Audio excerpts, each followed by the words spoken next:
One, two, one, two. Welcome to the After the Bell DJs Talking WWE. My name is Matt, representing Allentown, Pennsylvania. And we got a full boat for you guys today. So let's run it down and see who we got tonight. So, of course, we got my man David representing Virginia. What up, David? How you feeling? What's up, brother? Well, we got our own security team tonight. Yeah, right. Yeah, we got the WWE security team. We got my man Darren, a.k.a. Heavy, representing Chicago. What up, Hev? What's going on, guys? How you feeling? How you feel? Doing well. And making his debut, Mr. Darth Vader himself, a.k.a. Brandon, representing CT, Connecticut. What up? Hi, guys. How you feeling, man? Good. I'm excited. I'm finally able to get on and chat some wrestling with the DJ homies. So I'm excited. Yeah, man. Yeah, we like to have a good time and just chat it up here. So let's get right into it, fellas. We got a full slate tonight. So the first segment we get, CM Punk promo. So CM Punk comes out, does his little live in-ring promo. He started the promo sitting down in the ring, very reminiscent to the pipe bomb. So kind of preparing us for what he's about to do. Starts out pretty typical, calling out Roman Reigns. Hey, you're never here. You hide behind your family and all that stuff. And then he calls out some of the Bloodline members, including The Rock, even going as far as calling him, I think he said like former movie star or something like that. Bloated too. He said he was bloated. I was like, yeah. And then in classic Punk pipe bomb lore, he calls out Pat McAfee and then TKO directly, which talking about CM Punk basically says, hey, you want to sell tickets? Lower the ticket prices, which of course gets a huge pop out of the crowd because that's definitely been a lot of talk on the internet these days. So he closes the segment standing tall, doing his thing. But my question to you guys, and we'll start with you, David, was Punk bringing up The Rock kind of a tease for something bigger, or just kind of a way to kind of attack the Bloodline a little bit? What are your thoughts on it? Possibly. Right now, with all the little celebrities and big names, TKO's trying to get involved. I wouldn't be surprised. They're trying. I don't think the story needs it. Agree. But it wouldn't surprise me. I hate to say it. Agree. Fader, what do you think, brother? I thought it was great. I love the promo. I love when he's just like ripping and riffing and like just being hot, like just with energy. When he kind of like slows down and like lets the crowd kind of take over and what him or whatever. Some of the promos on the build up to this haven't been, I don't feel like, the greatest. Him just coming out and saying whatever is on the top of his mind or whatever. I think that's kind of like when he's at his best. Calling Roman Reigns like a bad football player or something like that. Oh yeah, man. Adding I like that now with smart marks in the wrestling fans or whatever, that like a lot of this like kayfabe business or whatever they're still holding cards, but it's different. Like he's calling Roman's calling him Phil and Punk is calling him Joe or whatever. So like, I'm loving that like they're kind of like bringing this animosity towards each other, whether it is fabricated or real. It feels real. It feels real for sure. Hev, what do you think, man? You think The Rock teasing for something bigger, or just kind of a way to kind of get under the skin? I really hope we don't get The Rock again, man. Me too.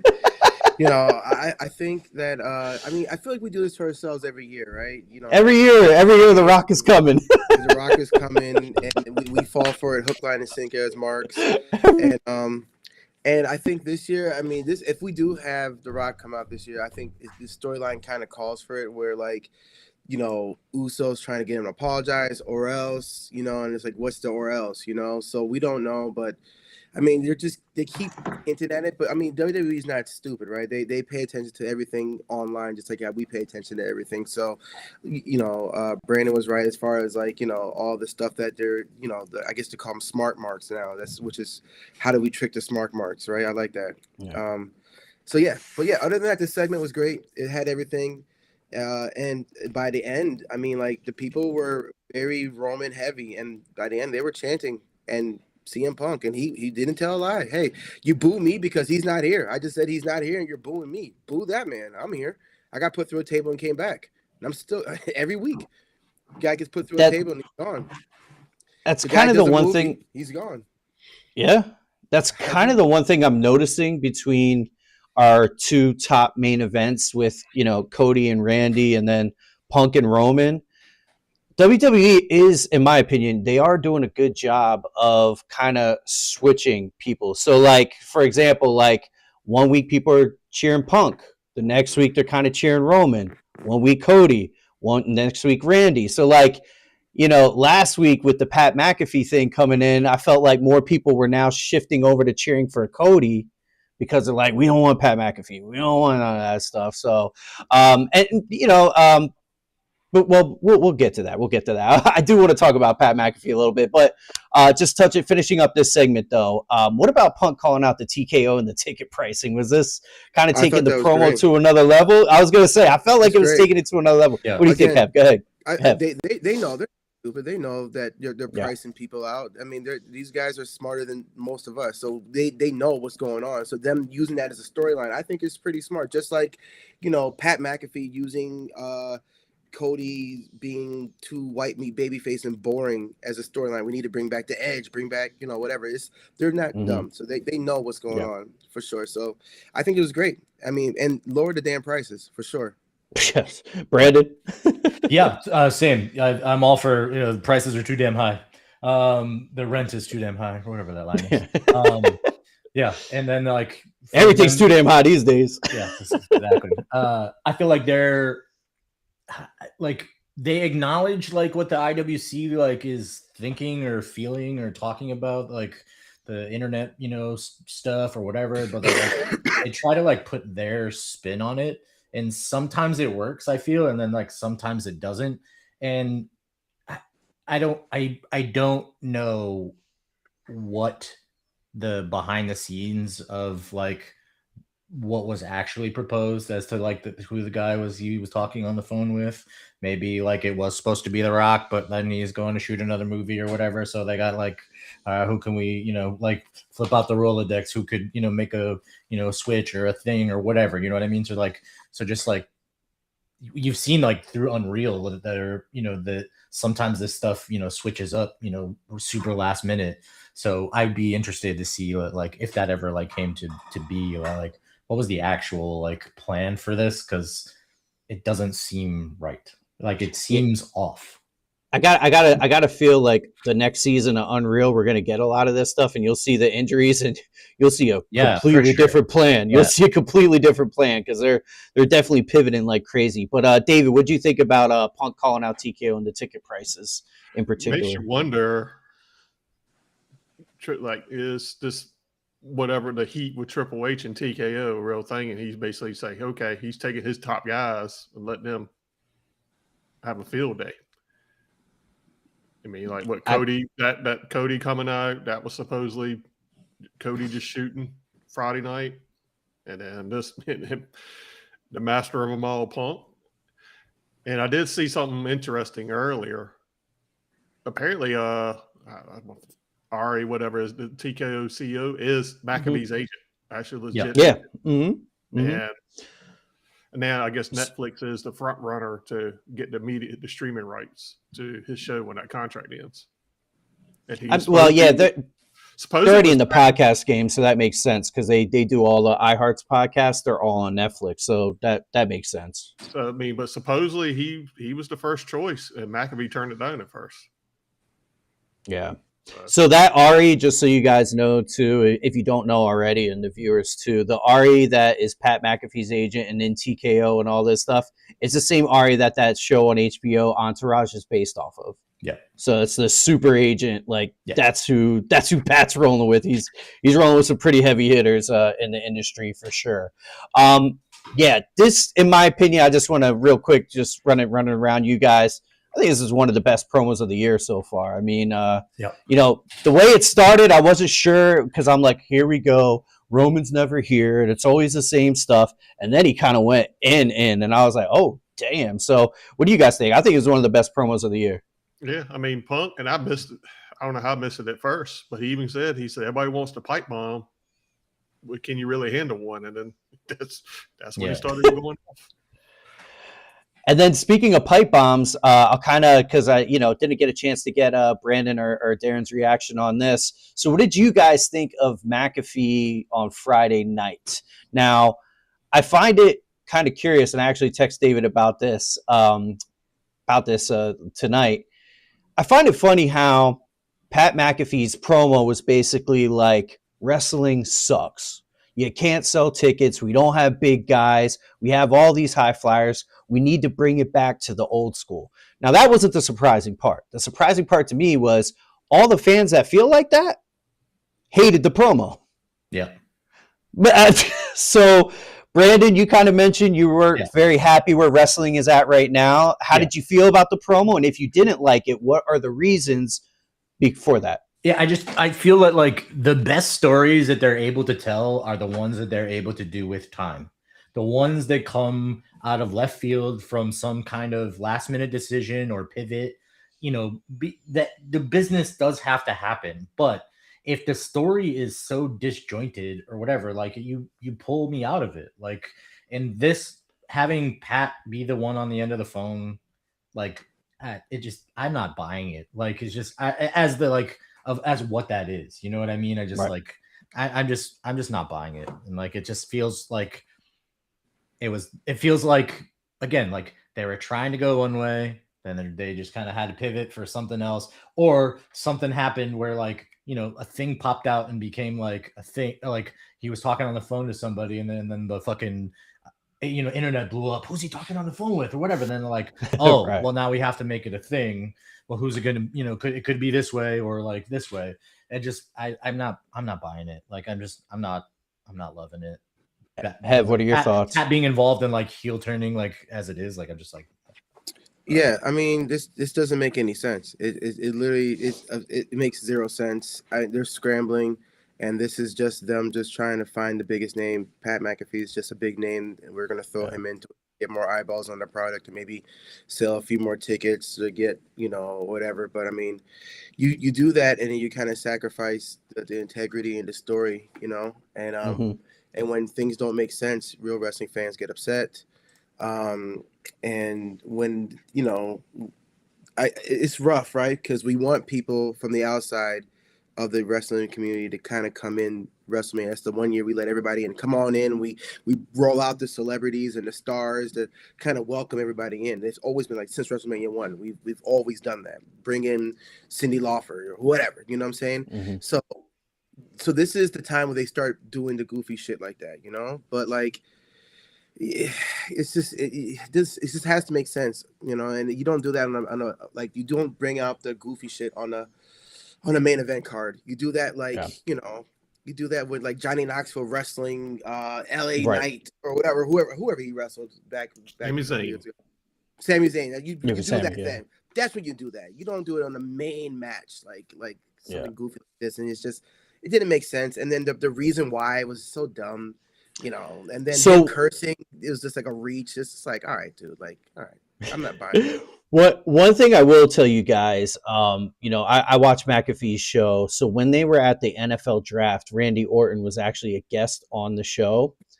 And thinking back to it, they kind of alluded to all this during that Pat McAfee interview. If you end up watching it on YouTube or whatever, but I'll give you a synopsis. Basically, Pat was saying exactly what he said in the ring. He was just like, hey man, don't you want to go for 15? Like, I feel like you should be the one at the top of the card. And Randy's like, yeah, man, like I want that championship. I feel like this is my time and I want to go for it now. So just a little nuggets were kind of sprinkled in there. But if I had to guess, what's that? Did you watch McAfee today? I did. Yeah, because he bought that up the combine, and then basically what set him off was when Randy kind of felt like the business was passing him by. Mm-hmm. Yep. So, now with that said, I do think there was probably something else planned or somebody else planned and they pivoted to this. Yeah. But it did, there was some sprinkles that I won't say it like makes complete sense of story. Actually, I was just talking to David about this. We were texting back and forth.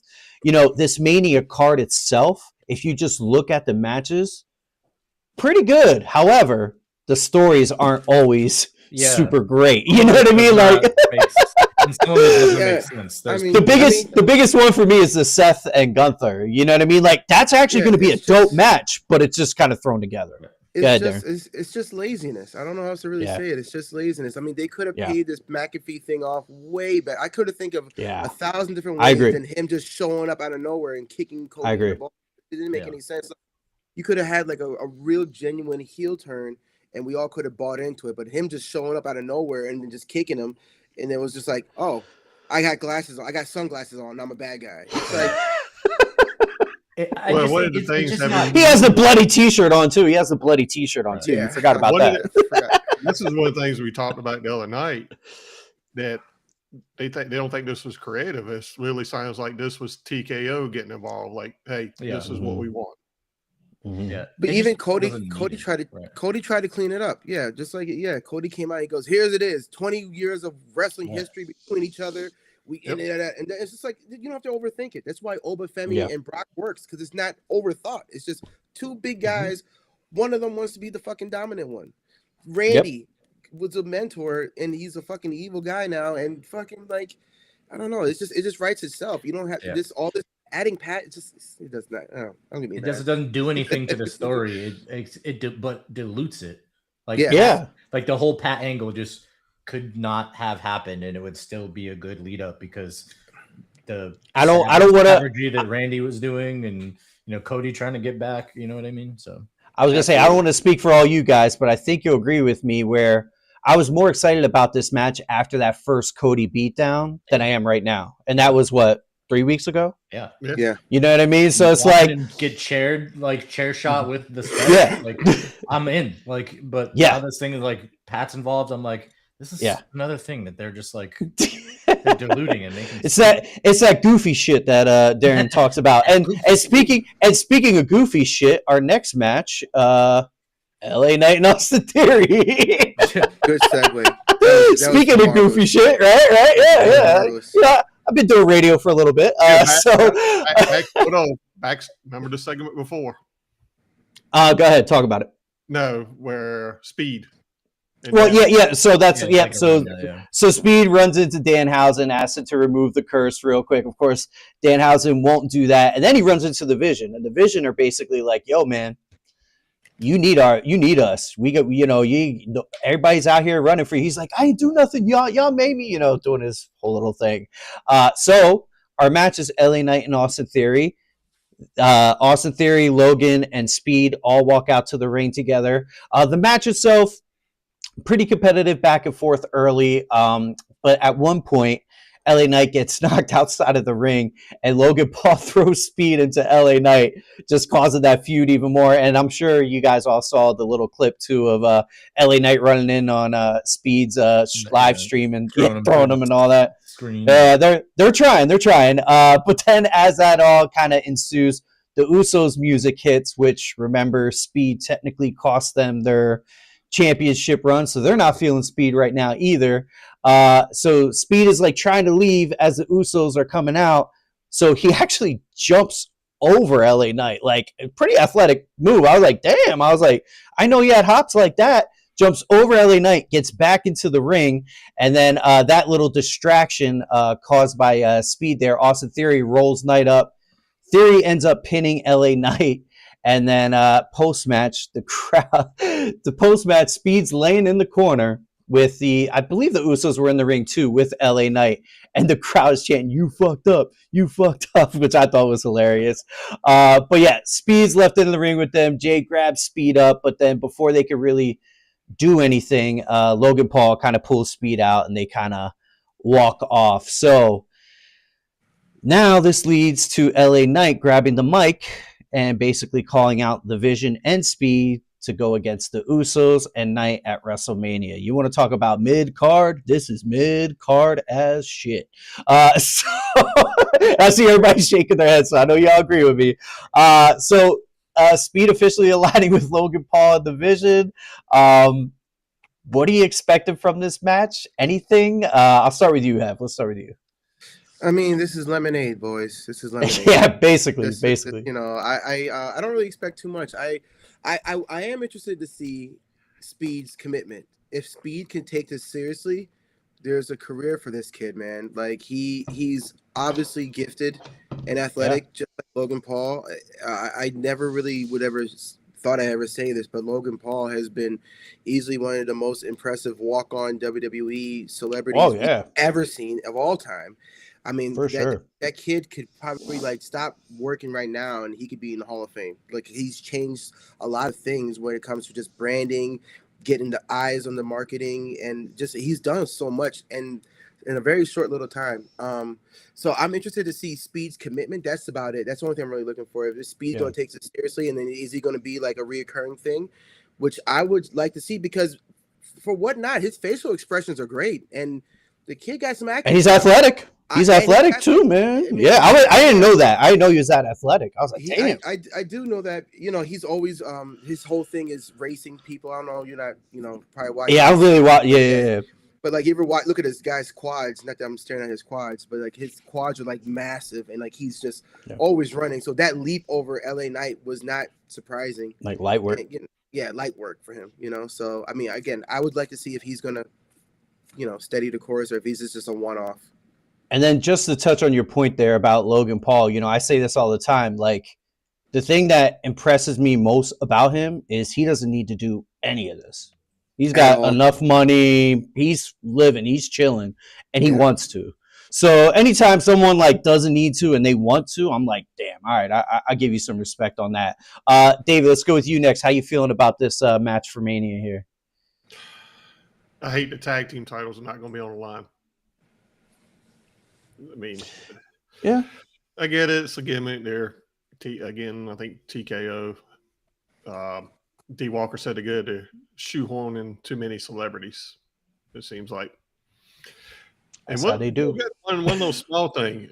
Did you notice the Usos came back out to Jay's theme again? Yeah, they switched it back up. That theme last week was. This is 1 week, right? Yeah. This is 1 week. Yeah, they need to. Jay's too over not to use his theme. Like it's just us. Us doesn't hit the same. Go back to day one-ish. Yeah. At least go back to that. Yeah, for sure. But Brandon, what do you think of this match coming up here at Mania? You feeling it? No, but I just, because if it is what it is. It's a gimmick match. I am just overall kind of with like just how fast they mid-carded Jay. Like they just really just took the wind out of his sails really fast. And I don't like that, because like I have booking like what the fucks like with a lot of this shit that's out now, but like I'm just saying that like they just mid-carded him so fast. And like I just don't like it. The gimmick match that like Speed should be there, the number of eyes that he's done the stint at the Royal Rumble and got speared by Breaker. Like I've seen the clips where he's in the PC or somewhere where he's like training with like Randy Orton and doing different things or whatever. So like he's putting in work. And like the idea behind WrestleMania and shoehorning stuff, celebrities and stuff, like to counter, like to think of a fresh kind of take on that, or a different take maybe, is it like, we all grew up watching wrestling, loving wrestling, and just like these guys did, you know what I mean? So like the fact that now that like they have celebrity or can be like put in the room, with these people that make these decisions or whatever, I don't hate on them like at all for that. I wrote down just to like back up for like a tiny second on the spot where Speed was there and then like the Vision came out, like Logan Paul. You see the size of his bicep and that big ass vein that's poking out of there. I was like, is he on steroids right now? I know. I did think he was juicing too. So jacked. Like he's always been a fit dude, but he's bulky right building now. It. He is bulked. And I was like, Jesus Christ, he's been either hitting the gym really hard or hitting something else. But I definitely see a change since he's like, hey, I'm going to go full time. Yeah. So I think he's just probably more committed, and maybe taking a little something extra on the side. I do not like him as a person, but like I respect him as a businessman. Yeah. As a as a professional wrestler. You know what I mean? Can I Like, just- it's great. Yeah. Yeah, go ahead. Dude. Yep. Can I just say something? This just speaks to how boring Austin Theory is. We haven't that. This is a match Ooh. with Austin. This is a segment we're supposed to be talking about Austin Theory and LA Knight, and nobody gives a fuck about what Austin. We have not even mentioned his name once. Right. Even during the match, people were just chanting "Logan sucks." You're not even in the match. He's sitting down, And he won. And he won the match. And he won the match. So Because again, this it's just shitty speaks booking to. to have him into the division and to do it to begin with. Yeah. So this just speaks to how terrible Austin Theory is. I just want to point that out. Sorry. Yeah, WWE, if you're paying attention, yeah, we talked about this entire segment and didn't mention Austin Theory other than he won. So after actually, David, did you want to touch on that? Sorry. Yeah, I, mean, I kind of like one little small thing that Brandon just said too, where you're talking about how quick Jay has gone downhill, and what just 2 weeks ago he was barking orders at Roman. Yeah. I mean, that's a really good point he just made. Yeah.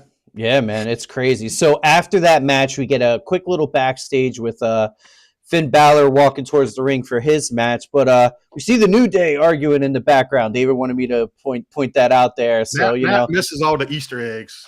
I don't miss it. It's just I don't know. I don't think it's that relevant, but it's all good. It's all good. We'll mention it there. So then we get Finn Balor versus JD, and I was excited going into this match. I'm like, all right, we're going to get a little JD Finn Balor action. I like it. So Finn Balor starts walking, or I'm sorry, JD goes out first. He's already in the ring. Then Finn Balor starts walking down the ramp, and Dominic Mysterio blindsides him, starts beating him down. JD immediately gets out of the ring, starts beating him down too. They're double teaming Finn, just basically beating him down, throw him back into the ring, and then JD grabs a steel chair from outside, throws it to Dom, and they're just going to town. So this is basically just to build hype for the Dom and Finn match coming up at Mania. My only question about this segment for you guys is does Dominic and JD kind of double teaming on Finn? Does that make them look kind of weak, like a little soft? You know what I mean? Like, actually, this is a better question for you guys. Is JD going to be involved with the Dom and Finn match, or are they going to keep them out of it? I'll start with you, David. I think because that's really where it lays down for me. Like as far as if Finn can take it. I mean, it's a typical heel group move. Gonna have a little coward and stuff. I wouldn't think he would get, because especially since the little segment later that JD's in the ladder match. Mm-hmm. That so. And Finn's video segment afterwards. Is that do we want to talk about that now? Yeah, go ahead. Yeah, good. Yeah, hit it. Yeah, go ahead. Talk about it, Brandon. Yep. The demon is coming back. Like that shit was like, that's the best part of that whole thing, is that like he like, and then if you watch it, like the visual effects like start coming around his eyes and like coming out, like it's getting like grayed out and stuff. Dude, I'm for it. Like, yeah, me too. They were, if you watched like that podcast that he did with Cody Rhodes, and he was talking about the demon, and like he kind of like they were trying to get mystical with it and like what it was, this or that or whatever, but like having his family taken or turned away from him, and then constantly getting beat the piss out of him and that kind of stuff, so like to build like to wake up that side of him or whatever. I'm like, yeah, like cool, like then I'm having interest in this match, when for me it's like normally like meh, like I'll watch it, like I'll give it the skims and like maybe like fast forward over a little bit. But like, see, I'm a little bit more excited for this match just because Finn and Dom. I was gonna say Finn and Dom are super athletic, so yes. I think it'll be entertaining for sure. Anyway, yeah, for sure. Yeah. Hev, what do you kind of think about Finn's little switch and getting there and all that kind of stuff? And the match in general, or a non-match. I thought the setup was fine, and again, the segment didn't really mean anything as I saw it happen. I was like, okay, but then the payoff was good. You just got to keep on watching, and then Demon Finn, which I'm surprised because he's been very vocal about hating doing that face paint, because it takes him like 6 hours. To do it. And you still got to then get out of makeup and then go over your match and do everything. So. I'm shocked that he's going back to it. Maybe we'll get more of it, or maybe this is some one-off. I think thinking the last maybe time, he invents it. It's not to step on you, but like you know how it was like all everything in the mouth, like it was super crazy, right? Maybe Yeah. it's something new, but Scales it's it back a little still, bit. maybe like a a war, like a black, kind of situation or whatever, and that's it. You know what I mean? Or it could be like less intensive for him to put it on, Maybe a luchador or mask or something, or right? it's a one-off. It could be it like might be a just one-off. like a one-off, Last- or this la- once that feuds stopped and moved. I want to say the last time we saw the demon character was like 5 years ago when he fought Yeah. Edge. Yeah, I wanna that say. was 3 years ago. That was Hollywood. Yeah. Was it Hollywood? Yeah. Damn. Yeah. Yeah, oh, so well, it's yeah. been a while, He and then like he had the back Nah, pain and how everything long like is that, too. how long has Edge been in AEW? a while. Yeah, but Hollywood was 39. This is 42. I think it might have been. Was it 39? We had to look the tape up. Yeah, it was Hollywood. I Because thought it was Dom and Ray. Because same year, the Okay. Dom and Ray fought for the first time. Yeah, they'll let us know in the comments. I could have sworn Edge has been in AEW for at least 4 years, 4 or 5 years. He went Yes. that fall. Mm. Yeah, WrestleMania Okay. 39 Okay, to the Google Yeah, All machine. right, confirm. yeah. Confirmed. Nice. But yeah, so like I said, this match, like I said, I was a little disappointed because I actually wanted to see a match out of this, but I'm sure we'll get it at some point, so I'm not too upset about it. So then after that, we get a little. Oh, I don't know why that's there. We get a little backstage, or pre-tape segment, I should say, with AJ Lee and Becky Lynch. Kind of a short kind of thing, but I thought it was important because so it actually starts out as an interview with Michael Cole and AJ, and then Michael Cole just kind of leaves as soon as Becky gets there. But Becky basically said that, AJ, she quit because she knew that Becky was coming for her. And then Becky claims that, AJ knew that Becky was going to take over the women's division, so that's why she ended up quitting. And then AJ basically just responds and says, hey, listen, I'm proud of you and everything that you accomplished, but the only reason you accomplished it is because I opened all those doors for you, and I'm your favorite wrestler's favorite wrestler, and I'm your daughter's favorite wrestler. Just putting that little extra knife in there, like, yeah. What do you guys think about this segment here? Did AJ Lee kind of make a stronger point by saying that she opened the door for Becky? I'll start with you, David. Yeah, I mean, it's back the same. But because they were completely absent last week, so I was wondering, what are they going to do? Mhm. Thank God it won't another in-ring segment, because Right. I don't know. They need to what else. pull back a little bit. Yeah. Yeah, so I think last week taking a break off. What are they going to do for the go home next week? So, I mean, it is what it is. It's going to be a good match, but are people that interested? Because everybody. That's a good question. Becky's going to get the title back. Fader? Yeah, I think. I think the writing on this segment was trash, because just Michael Cole just being like, "Oh, I'm gonna go, bye." Yeah. Or whatever. I'm out. Like, that's it. Like, come on, man. Like, I don't need this, guys. I'm out of here. Yeah. So I Just just had a thought- rough week. Yeah, I'm like, no, like this is bad. But like I liked I understand why they would do this as opposed to something else, because their last like in-ring like confrontations or whatever, I felt kind of flat. So like that, to me at least. So like them doing a pre-tape or whatever, they can kind of edit it how they want, or like can kind of redo it. It's not live, so like they can kind of figure it out. But the writing on it to me was just like subpar, because just with the Michael Cole spot, then head to head, or you did this for me, I'm whatever you like, it's fine. Like it's just them kind of selling the fight, and which needs to happen, but it's just like I would like the Michael Cole thing just really pissed me off. Come on. Yeah, I thought the Michael Cole thing was weird. He was just like, Yeah. I don't need this, guys. You just talk to me mean, Becky. I'm out of here. And I'm just like, do your job, bro. What are you talking about? Sit your ass back down. Right. You could be like, oh, excuse me, like I'm a journalist or whatever. Journalist Just like, or whatever. well, Like, I don't need this. I don't need this. I'm like, you need what? She didn't say anything to you. Yeah. But but no, I thought the segment was fine. I mean, they have to sell the fight, so I mean, it is what it is. I mean, I think I wasn't really watching wrestling at that time when AJ Lee was kind of breaking down the doors, but I mean, I'm aware that she did women's wrestling was what's not great, and her coming in, she wasn't I'm gonna dress naked, half naked, and be scandalous and whatever. She kind of. Her and a few other women kind of set the bar high, for sure, and it kind of open the door for what it is now. So yeah, I mean, all that stuff kind of makes sense.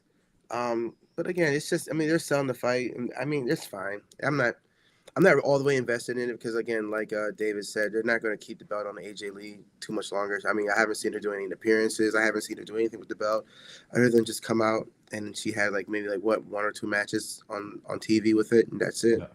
So, and I think the thing that's killing this match too for Mania, and don't get me wrong, I think it'll still be entertaining when it does happen, but I think we've seen this so many times, you know what I mean? So it's just it's kind of flat because you don't have that excitement of the Alba and Brock, or even Dom and Finn, because it's just we've literally just seen this a couple weeks ago. You know what I mean? So it's just kind of a continuation. The tag match that they did, and before, which I again, sorry to chime in with the booking shit, but I thought they were going to be onto something with doing husband wife mixed tag shit, because there's all kinds of fucking talent that they could do. They could have their own separate division. Having couples division, couples tag match. Yeah. I'm dude, I was looking forward to it. Then I knew they were gonna. Then they signed Matt Cardona, and I was like, oh shit, her and Chuck. Right. You got Lash and Trick, and Trick and Lash. There's potential. Johnny Wrestling and Candace. No, I'm joking. That kind of shit. Yeah. No, there's a lot. There's a lot. Ball dropped in the creative field. I feel like they could have done. They could have made some money with that. There's a lot, and actually David just put out a good one too with Carmelo and Kalani. Maybe when Kalani comes up. Yeah. Maybe they revisit it. Maybe they revisit it then. David, what were your thoughts on this, David? They can bring back that old mixed match with the mixed tag match challenge. Mixed tags. But going back to Cole, it makes you wonder. Yeah, we know Cole had a little history with Becky because she gave him the Bexy Award for the worst commentator, which she balled up. But is Cole rattled? Because remember his little promo after Punk, where he addressed McAfee, where he's basically kind of disowned McAfee. So that'd be kind of a little play off of that, low key. Yeah, maybe. I mean, like you said, him and McAfee were tight, but him and Cody are tight, so he's in a weird spot, I guess, as far as drama goes. But I definitely wanted to touch on that match there with that. That segment. So our match coming up, though, after that was Bayley and Lash Legend. So I of course, we have Lash has Nia outside of the ring, and Bayley has Lyra. This has continued to build, and we should just keep going with this women's. It's getting a little old to me. I don't know how you guys feel about it, but it's getting a little old to me now. The matches itself is whatever. Lash just kind of uses her power to her advantage. Bayley fights back, gets some cool top rope offense there.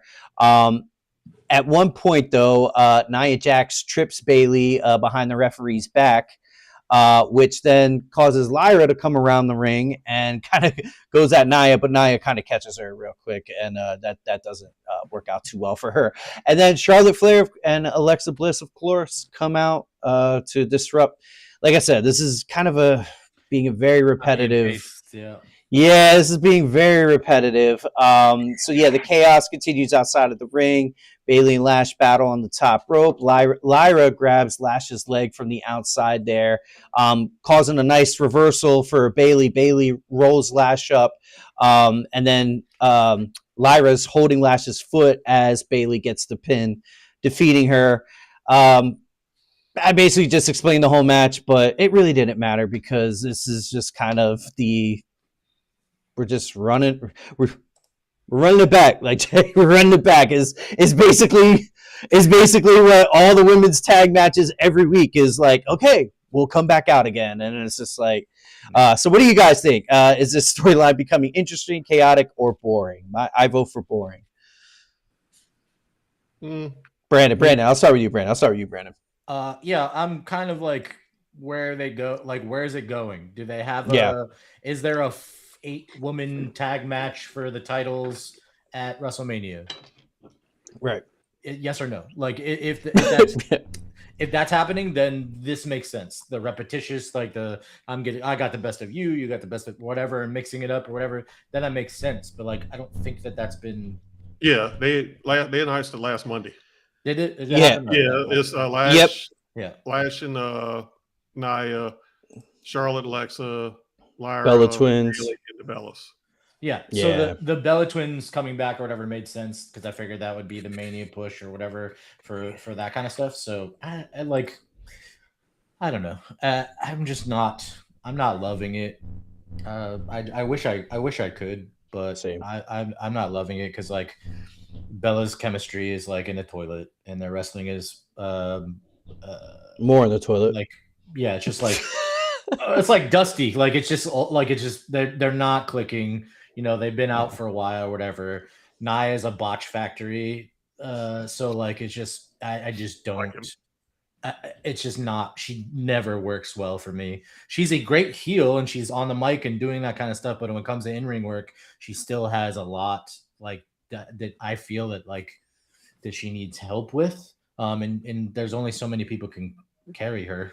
As it is. The friendship thing with Charlotte and Alexa is over with people and it's fine or whatever. And Bailey and Lyra's like, oh, well, we're going to get the WrestleMania redemption, this year because you got pulled last year for Becky. Like, I don't, it's not enough. Like, it's bland. Yeah, it's just bland. Hev, what do you think? Yeah, I mean, I don't want to piggyback too much off of that, but I mean, I could see where that's coming from. I mean, I don't mind what they're doing. It's just, I just feel like you're right. It is kind of repetitive, and I just feel like it doesn't really make sense because like they're just throwing two people together. None of these people really feel like tag team partners except for the Bella Twins, and one of them, I forget which one it is. One of them rolled their ankle really bad. Nikki. That might be why she won't there tonight. They 100% reason why they weren't there tonight. Well, yeah. Otherwise, they would have walked out. Like Charlotte. Like, why did Charlotte and Alexa walk out for no reason other than? And I get building the fight like for that to happen because they do that with like a bunch of shit when like there's an elimination chamber match or whatever that like there's like all these run-ins are like, oh, you're gonna fight, we're gonna do this or whatever. Like it makes sense, but like it just it's falling flat for me. Yeah, I mean, I can see. Yeah. I was gonna say, Gabe saying they got some paid audience members out there. That sounds like a during the punk promo. But yeah, go ahead. I think that's. I mean, I can see where you're coming from with the frustration. Again, it's one of those matches. Again, on the card is just trying to fill. Yeah, and it's just grab a snack. Yeah, they're just trying to Triple H is trying to make everybody happy, right? There's people every year if somebody gets left off of WrestleMania, we always say, well, what happened to so-and-so? And this is kind of like their way of just, even like the ladder matches coming up, they're adding more people to it. It's just their way of just trying to cram as many people in so they can feel like they have a WrestleMania match. And it just sucks because then the product suffers, right? Everybody goes home, the wrestlers go home happy, but, it's a bathroom break match for sure. David, what are you thinking? I mean, the one little smile and I just kind of like laughed and like what the hell moment when Alexa and Charlotte were started attacking. Charlotte was whipping the girl with her jacket. That didn't make any sense. I was like, what the fuck is she doing? Like they didn't even need to go out there. They literally served no purpose tonight at all. But Matt, she hit her with her. No, I know. The whole shit was dumb. Yeah. It's goofy shit. Goofy shit. This is goofy shit. Like, what are we doing? Yeah, totally. What's the surprise that Lash actually took a pin, even though it wasn't clean?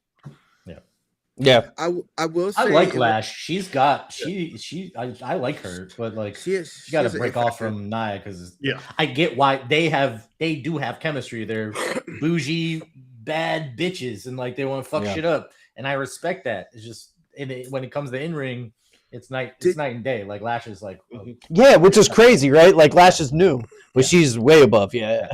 Did anybody else feel like Lyra was a little late on that assist? Because it just felt like it was a weird. She went thing. back Like, twice.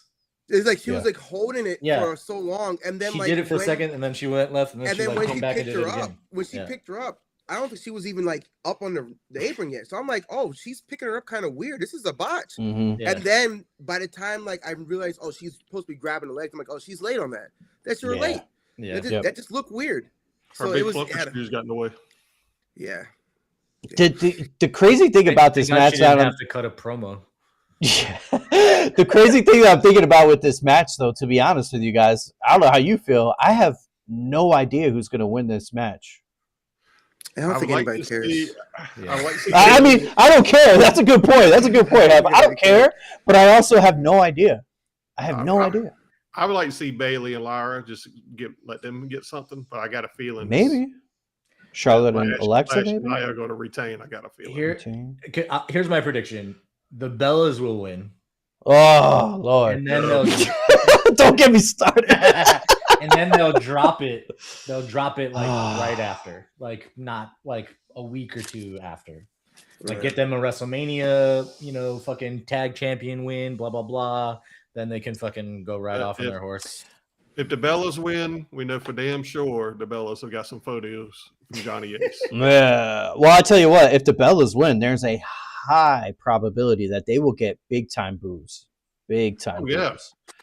Big time boos. Because I think everyone's sick of them. I mean, they got the early pop when they came back, but then we saw them wrestle and we're like, we're good. The whole thing with Stephanie, which was like terrible. Like it just it has not. There was a Danhausen segment during the commercial, I think, before that too. Oh, I didn't see that. Go ahead. Go ahead. Talk about it.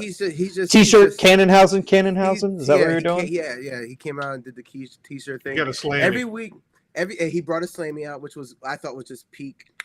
Love it. Love that, dude. So go ahead. Finish that. And then I don't know. There's like a thing. Like I feel like he is cursed because every time he goes out to give out these fucking shirts, he can never get his Cannonhausen thing to work. And even tonight, like he like tore on the thing, shoots off like 2 shirts, and he's like, "Oh, is it broken?" And then all of a sudden, like 5 shirts shoot out to like the same guy. Yeah. I'm like, the whole purpose of the cannon, because you just fucked up and you handed like 10 to one person. So they doing it on purpose. Maybe it's a bit. Yeah, that's. I think it is. I think it is. Because remember the first time he did the T-shirt giveaway, he just had like a handful. He just threw it to one person. He's like, pass him around. Like that guy's 100% not passing him around. Yeah. He's gonna keep them for himself. He's gonna sell them.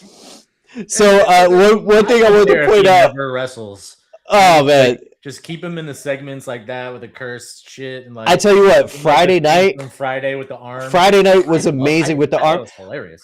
But the arm was the great. But you know what my favorite part of Danhausen on that Friday segment was the fact that he was trying to go for the tag, and tag. Miz wouldn't tag him, but he goes, "Oh, I know why. I'll grab the rope. Grab the rope. That's why he won't tag." Like as soon as I grab the rope, then he'll tag me. Just those little comedy things is just like, oh, I know why. I'll grab the rope. Like I thought that was. Yeah, he's money. He's money for sure, which is great considering that I think it was me, Hev, and David with his debut. We were like, "What the fuck is this?" Yeah. So, because I chimed in because I knew a little bit from me. And David knew a little bit. Yeah. They've already done so much with him. Crushing it. He's I never want to see him in the ring wrestling. Right, same. Never. There's no need. I don't think he's bad. Yeah, but I'm like you. There's no need though. Like the whole purpose of wrestling is to get popular so you can sell merch. Like you rap and he's already album. You go on tour. He's the number one. He's been the number one guy every week. He's number one. So you never and he has 30, and he's on every show. Seconds. Every show. 30 seconds. What are we all? We all got to order the mask and do the show.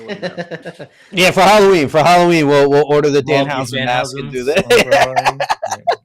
I love it. Yeah, he ruined it by then. Yeah, well, that's a fair point too.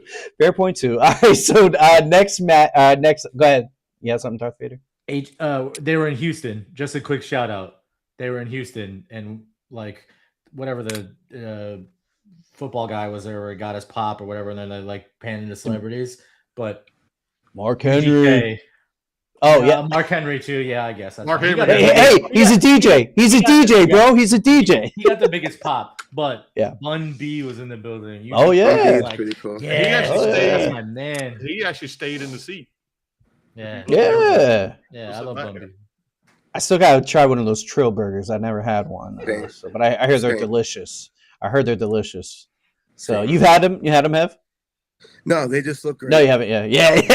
I love burgers. So, next segment, we get Seth Rollins coming back, and yeah, man, I like this segment. He basically celebrates in ring, and I love how he celebrates. He's like super excited to be back, and he wants everyone to sing that song, and everyone's doing the whoa as he's like running around the ring, not running, but just walking and just basking in it. I absolutely love this segment, and I love that during his little promo. He said he served up Brock Lesnar on a silver platter for Obafemi. He took credit for that, which I thought was interesting.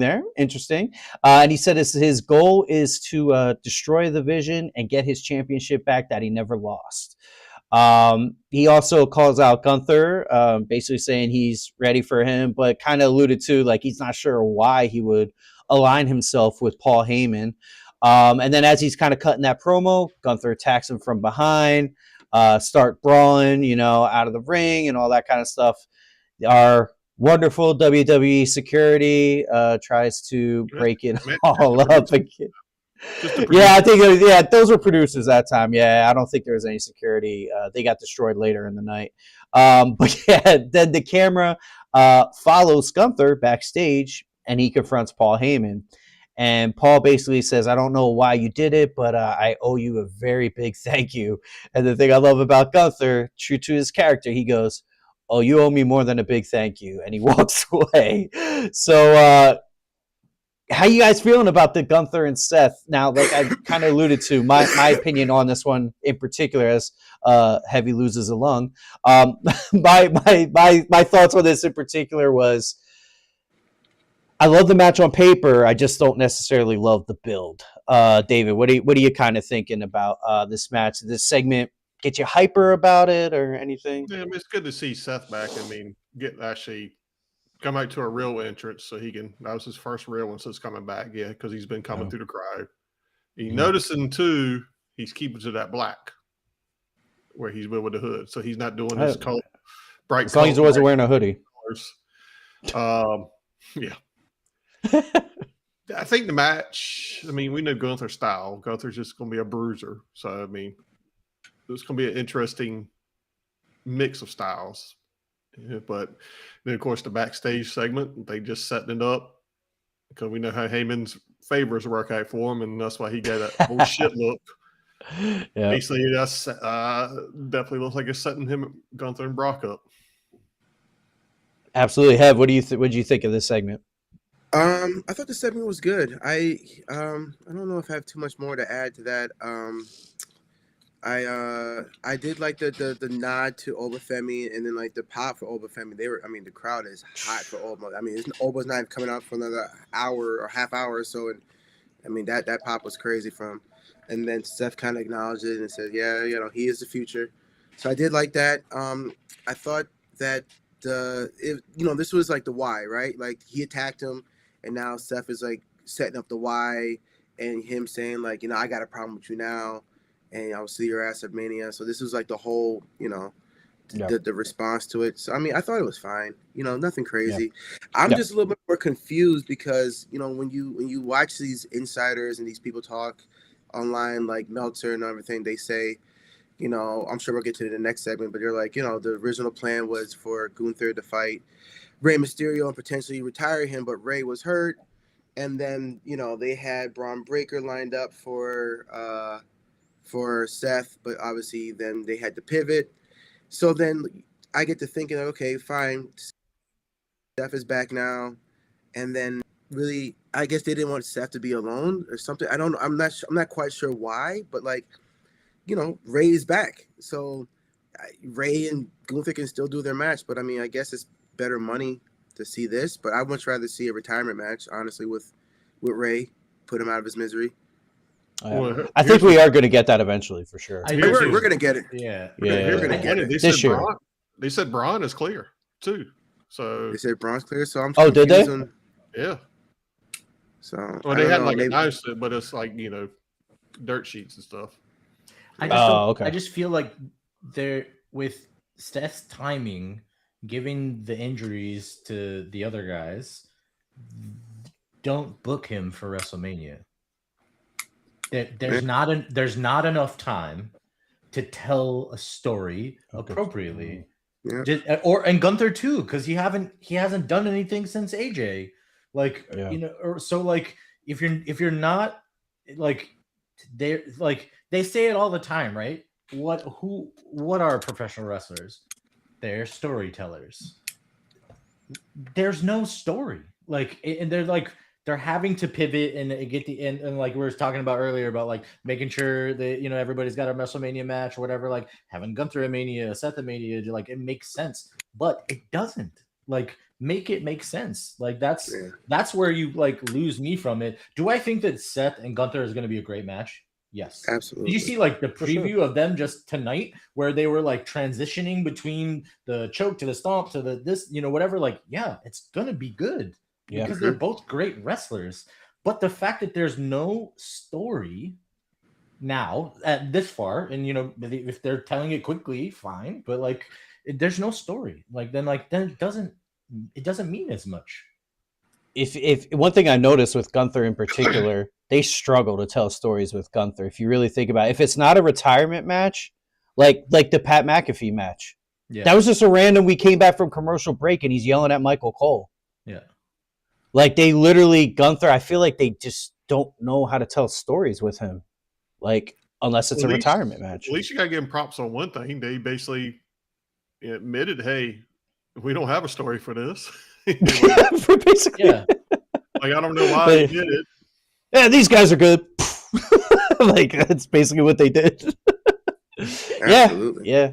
It's a struggle, but I am looking forward to it. We're all looking forward to it. Yeah, it's gonna be a good match. It'll be fine. Yeah, it'll be fine. Yeah. It'll be all right. It'll be all right. Before we move to the next one little small thing. I can't remember what segment. Another little Easter egg. It might have been when they were showing Rhea and EO backstage. It was one of the ones, but freaking Maxine and Theory again in the background talking. Oh, you love that story. It's just weird. That's like I just want both of them gone. I mean, hopefully they fall in love and move to Hawaii. I don't know. That's the second or third one. We'll see. Maybe Maxine will join the Vision. Who knows? They debuted that Hogan trailer too, which I thought was cool. Yeah, how about Hogan, piece of shit? All right.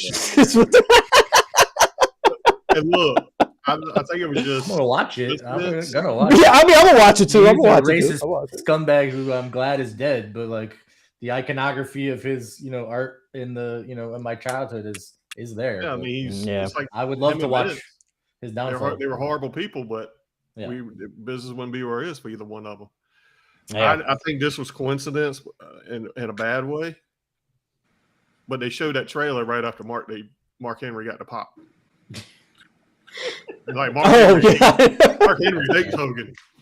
Yeah, he does. All right, so our next match, my favorite match of the night, 6-man tag.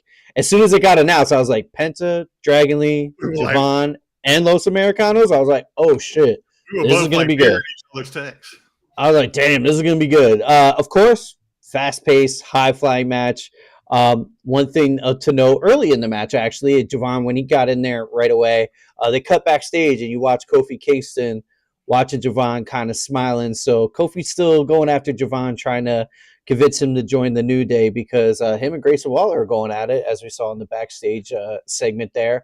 Javon, showcase quick offense, counters, all that kind of good stuff. But one sequence that I thought was super dope was when they all dove out of the ring on opposite sides. So it was like Dragon Lee, Javon, and Penta. Like, I was like, man, the crowd was going nuts for it. Really awesome match. The crowd, really reacted strongly to everything. And then, we get a little surprise. Post match. And by the way, the team of Dragon Lee, Javon, and Penta end up getting the win. But after the match is what really caused the talk. Rey Mysterio's music hits. Rey's good to go for WrestleMania. Comes into the ring with the microphone, and he said he talked with the general manager, and he said the ladder match is missing one more person, and it's going to be him. So I'm hyped for this. It really wasn't missing anybody else. It wasn't, but I'm still hyped that Rey Mysterio. He has a couple extra people if you want my 2 cents. Rusev, why? Well, yeah. So now with Ray in there, I kind of thought the same thing, Brandon. Where I was just like, "Damn, Rusev is really the oddball out in this one." Like, I don't know what he's gonna do. He's just gonna hold the ladder while everyone else flips off of it. Like that's there and like fucking Zangief and just like spin around the helicopter with the ladder and knock out of them all over the ring. I guess. I mean, I think Ray makes the match better. I mean, what do you think? Darth Vader, I'll start with you. I think he matched it better. I've wanted Ray to retire for like 6 or 7 years, or when since I kind of picked back up watching it. He's slow, he's unsafe. He just needs to retire. Like he just does, and I'm sure I can't imagine being in his position for that because like. He's doing what he can to prolong his body with like stem cells and like doing a crazy shit. But still, I'm just like stem cells. Yeah, he like injects stem cells or like into his like neck and like crazy shit. Jeez. Yeah. So like something like that. I'm pretty sure. It's just time. I'm pretty sure. I read it on the internet. Must be true. It's on the internet. It's got to be true. Yeah, right. Somewhere. I'm gonna Google it. I've never heard that before, but okay. Yeah, we just take it as just take your word for it. Yeah, we're gonna take your word for it. Sure. I'm pretty sure. I was like, wait. Hev, what do you think? You think Ray makes a match better? It is true. Yeah, is credited comprehensive stem cell therapy for extending his career. There you go. Those stem cells. Hev, what do you think? Are you thinking this hypes the match up a little bit more?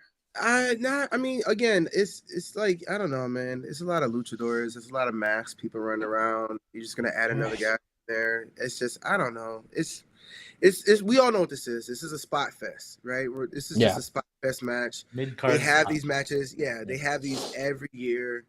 And usually it's like a tag match or something. I remember the one year R-Truth and who was it? 40 won the belts or whoever Truth was teaming at the time. I think it might have been Miz.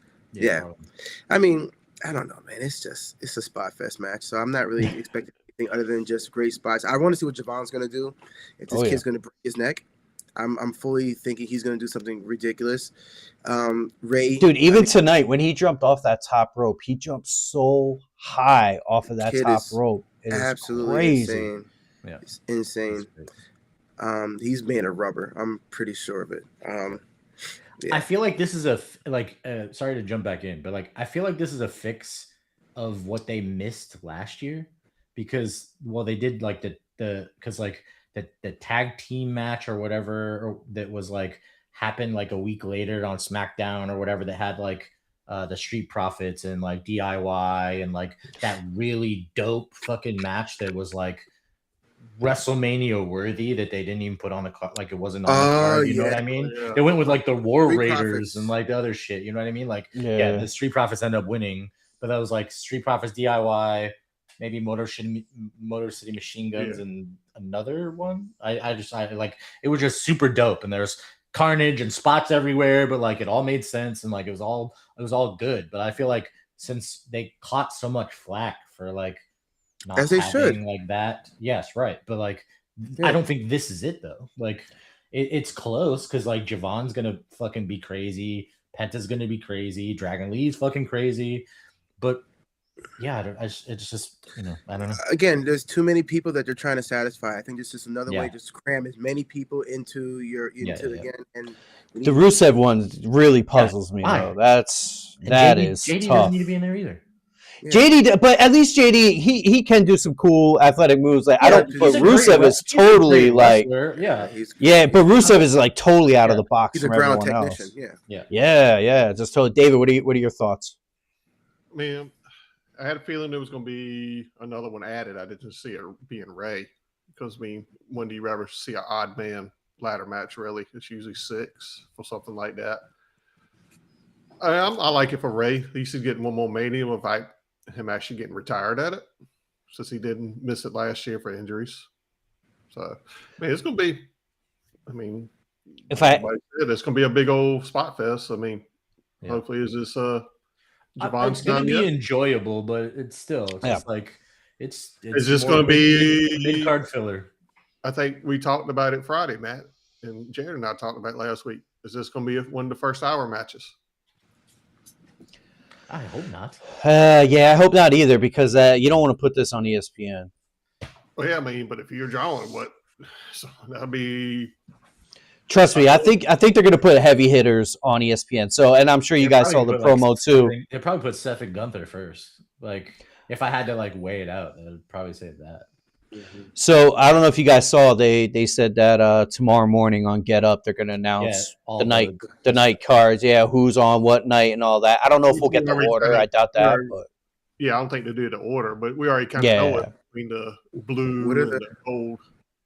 Well, that's the theory. That's a theory, David. That's a theory. We don't want to take that as law, but screenshot it. I will almost guarantee it. Match for that. What are the odds that Obafemi and Brock actually knock one of those guys out the main event? I'm like what D. Walker just said. I'm leaning more. I think it's going to be an opening match, but I think it's going to be Saturday. Yeah, I think it'll be.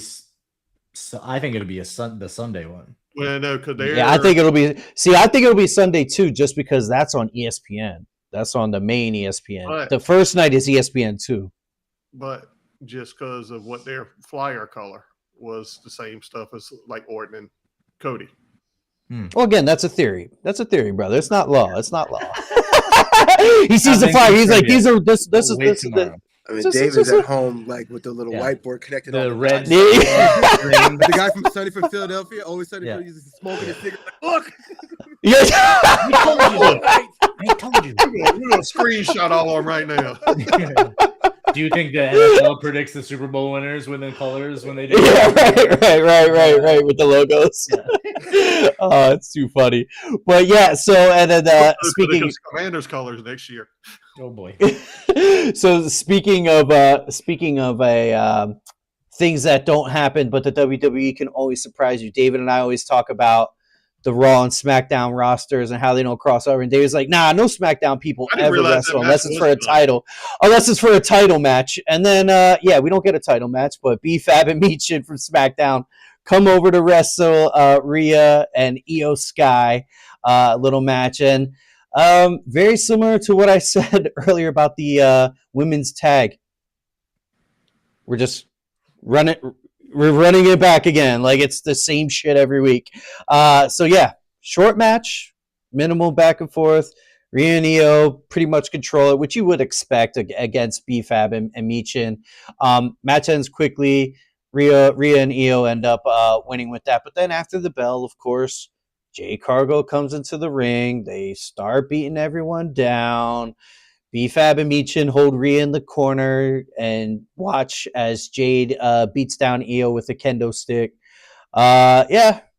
Pretty much the same as always. Are you guys any more excited about this match, or are we just ready to get this going here? I'll start with you, David.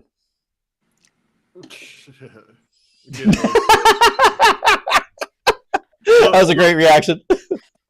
I mean, do we even mention what the fuck was she wearing?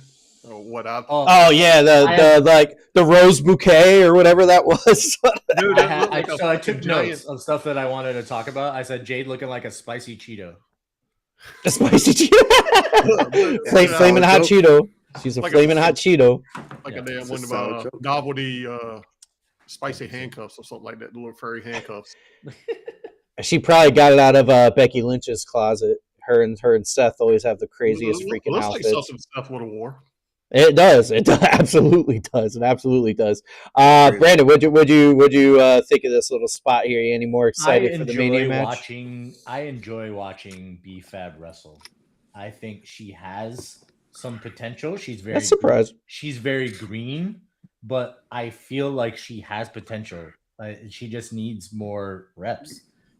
Because like she got jumped from the valet spot into like actually wrestling. I think she has potential. She's stiff and green, but I think she has it because like she has attitude and swagger and like she can do that. And her botches aren't as gigantic and known as the current WWE Women's Champion is.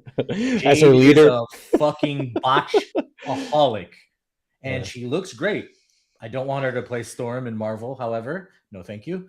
But she looks great, but she can't wrestle. Like they've been trying to, they threw her with Bianca to like take off some of the pressure or whatever. None of like this weird ass faction that came up out of nowhere that again booking makes no fucking sense. Like that too. Like it's just like, oh, you can't beat them, join them. Like I know that was yeah. I agree.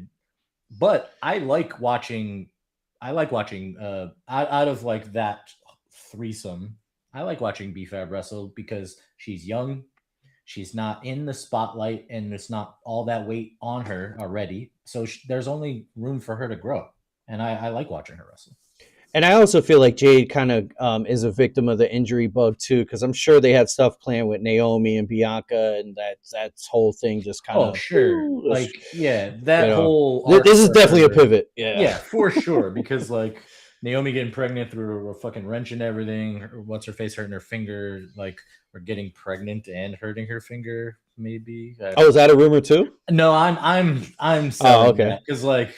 She's been out for they were talking about like she might have to get her finger amputated. I saw that. I was like, whoa. But I'm thinking like she took a long time off of like posting on social media and stuff and doing things. So I'm like, well, maybe the injury is real and the surgery is real, but maybe it happened.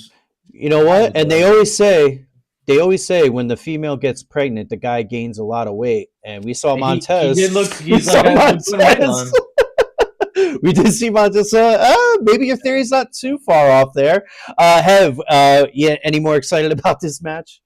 No, I'm just ready for I'm ready for it to be over. You know, I think that they did a decent job building the match, and I think the problem with what we're experiencing now, especially with creative, is there's been so many pivots, right? This shouldn't be Jade and Rhea at Romania, right? Even though it is cool to kind of see that, but like it should have been like Naomi, or it should have been for sure Bianca Belair. I would have loved to see that. Would have been like spectacular. Yeah. But again, it's like all these pivots, and then they just don't really connect the dots all the way. And like you know, like Brandon said, this doesn't really make sense. And then then you're just like, you know, we get the story, and then okay, cool. But then if you're getting fed a nothing burger, you're gonna be starving for more, and there's nothing there. There's nothing there. Like, so then you get the repetitive every week, which is what we're seeing with a lot of these stories. Just the same thing because there's no substance there. So unfortunately, like I would love them to have like a whole build since, you know, Survivor Series of like them going back and forth or something happening or whatever. But it just hasn't really been there. So. If I had to guess, I'd probably guess that if Bianca or Naomi was healthy, they would be wrestling Jade, and then Rhea and Io would be in that mixed women's tag match. Because that would bring a lot of juice to that women's tag. They drop the titles big time to pivot. I think Jade's going to drop the belt to Rhea at WrestleMania, and I think for sure. Pivoted the tag champs. Like, all right, you got to drop those titles so you can go get into this story and then move forward or whatever. So we can take this botch queen. Hot take: I would like to see Jade retain. Whoa! All right, give us your reasons. Give us your reasons. The only reason why is because she looks good. Besides that, I'm just messing. I'm not saying she deserves it, but if we're gonna throw a curveball in this whole thing, that would be a curveball. That's a curveball, you know. Oh my God! If she wins and the Bella Twins win, bro, Come on, man. I can see. And the other thing reason why I can see Jade retain because those two right there in the middle. You got the two they're there for a reason. They're there for a reason. That's the only thing. I'm like, why is Michin and what's her name, Fab or whatever, Fab. Why are they there? They're to help her retain numbers. That's it. Yeah, shenanigans. I can smell it a mile away, and I can see her retaining, and I can see people getting pissed off, and you know, so, and Triple H. Maybe she holds it until like Naomi or Bianca. And that's what I'm thinking. I'm thinking like, did she hold it? Hey, if that's the move, then I'm okay with it. Like, I see if Jade wins, I think what you were saying before, Bianca's closer to returning than what they're leading on. Absolutely. Naomi's going to be a while. I don't think they actually officially announced, but I think Rikishi slipped up. Yeah, she had the baby like in March. Rikishi slipped up on some podcasts, said everybody was healthy, which is that's always. Boy got a big mouth. Yeah, Rikishi and a big ass. That too. If Jade retains, that means I think Bianca is close. Maybe closer to coming back. So I don't love it, Hev, but you connected the dots, and I'd be okay with it. I don't love it, but it makes sense. Yeah, it makes sense because that's a story that either revenge or this or that or whatever. Like that could work. But here's the other thing: they have got to one up on Rhea every single time. Yeah, I mean, then that's usually an indicator that's it is winning. Next week, it is. We'll see. We'll see. So after this, we get a quick little backstage segment with the Judgment Day, where they're all they're having their little issues or whatever, and then it basically kind of cuts to just Liv and Roxanne kind of talking, and then Stephanie sneaks up behind Liv and literally throws her through the TV. TV smash. I was like, oh damn. So just throwing a little seasoning on this match. Now, one thing I want to say about this match in particular, for Mania, I do like what WWE is doing, because if you notice, a lot of this stuff is like pre-taped, or it's just like they're just sprinkling in like, hey, this match is still here, but we know we don't have a lot, because I think it's probably Stephanie's language barrier that kind of makes them kind of go in this direction, which makes sense. You know what I mean? But I am excited for the match, and I like this little segment. Anything you guys want to add? Any you want to jump in on that particular segment? I think they threw a little bit more in there that especially if Liv wins, Roxanne's going to turn, because that shit was Finn's, and then sitting up. Yeah, they mentioned that. Yeah, God Almighty, I don't know if it's real heat between, but every single backstage fight, whatever these two women have had, they have literally beat the shit out of each other. I love it. Yeah, I don't think they're not letting this like legit. Yeah, no, absolutely. Brad, this is my favorite segment of the night. Yes, like the pipe bomb was great or whatever, but like that 12 seconds where Stephanie beat her ass, like. That's my favorite part. I was like, holy shit. And then she's talking like she just talked some shit and then like fucking left. I was like, this is great. It's quick. It's not drawn out. It's explosive. It'll make us say like, oh shit.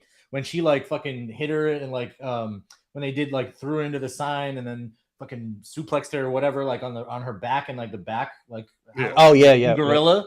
Like holy, like this is great. Like this is that story. This is that buildup. These bitches don't like each other. They're ready to see. This is the shit they need to be doing with the match on the screen with Rhea and Jade. Like this is the kind of shit they need to be doing with Rhea and Jade. Like sprinkling and not live shit. To do it on Twitter. Like they got into like Twitter beef and stuff. And that was good. That was good actually. I thought that was good. Real? Is that? No, yeah. Everybody was like. Yeah, trying to figure it out. You know what I mean? If it was real or not, So I'm like, you guys got to bring that over, onto the screen too. They tried, but it just kind of fell flat. Like this, like Liv telling her the other night or whatever that like your mom's a bitch or whatever, and then it's like that or what. I was just like, yes, this is how you tell like women's wrestling stories. Like let them beat the shit out of each other. They don't like each other. Like this like makes sense. So whoever's like producing this shit, like is on the right They're track. doing a good job. Yeah. Yeah, they're doing a good job. And with them doing that little segment earlier with Stephanie, giving Matt subtitles, that made you happy. Mm-hmm. It made you think, okay, you're not going to have no interaction. What? And then all of a sudden, that attack came out of nowhere. I ain't gonna lie, when I first glanced, I was like, is that fucking Raquel attacking her? Because it looked like Raquel. I did too. At first, you weren't sure. Yeah. It was quick. Have you want to touch on it? They did some small little teaser vignette where like Liv's. It was like not maybe a segment or two before. It was only like 10 seconds. Like a bunch of people and like women sitting in chairs, and they had Liv's theme just kind of playing faintly. Boy, you don't miss anything, brother. No, I was just like. I didn't even see that. He's like, it was only 10 seconds. She was like sitting in a chair and they were playing her music. I'm like, God damn, you really are the guy from it. Yeah, you really are the guy from Insane. Where's that whiteboard at, man? I gotta take a look at this. God damn. Yeah, what you can't see to the left of David is a whole whiteboard. Right. That's it. It's got that shit. That whole closet is converted in there. I was halfway through. I love it. Yeah, I'm glad David's here to catch that because I was hell yeah. It was I almost missed it though. I literally just like I missed the fucking attack. I turned my head and next thing I know she's like fighting. I'm like, oh wait, what happened? What happened? Yeah, you won't expect it. I was they broke that Roku TV too. They smashed that. They sure did. Yeah.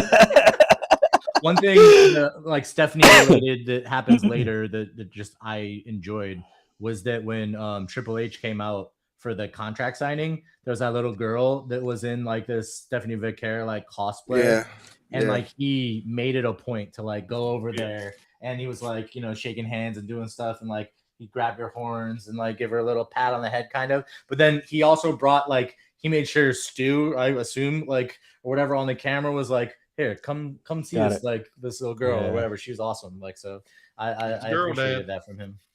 Yeah. And I do love the story they're telling with Stephanie and Liv in terms of like Liv being the born with a silver spoon in her mouth, so to speak, and Steph like is like, hey, I'm doing this for all the girls, all the little girls out there that which that's why Triple H shook her hand and did all that stuff. So there's some truth, and I think that's all. They're also kind of playing into like the internet like too with Liv.